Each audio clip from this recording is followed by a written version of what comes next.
नेपाल छाडी आछु केही गेम गरौँ घरमा डोल खाइ चिल हान्ने केटा यता पाइना डोल खाइ काम गर्छ रेस्ट नगरी सही हुन्छ इन्कमको बेस बनेपछि हिँडिरहेको छु ड्रिम चेन्ज गर्न भरि बन्द कोठाभित्र यसले ऱ्याप हान्ने केटा अहिले देखिरहेको छु मेरो पनि क्रेज देशभरि मेरो पेट चेक गरी हेर्दा पेट भरि किरा मेरो बेड चेक गरी हेर्दा पेट भरि हिरा guys, welcome back to my new another vlog video after a long time.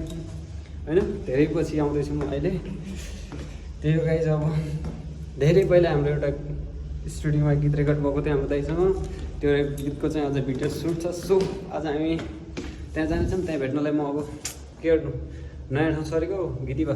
अब हाम्रो उबर सुबर पनि आइदियो, हामी चल्दैको टक्कल आएर कता भन्ने कुरा गर्नु थियो। अब उबरमा जानुपर्ने छ।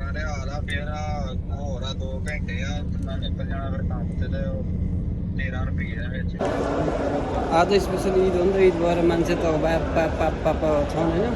अब केटाहरूलाई पर्खेर बसिरह्यो, कतिखेर आउँछ केटाहरू गएर त मलाई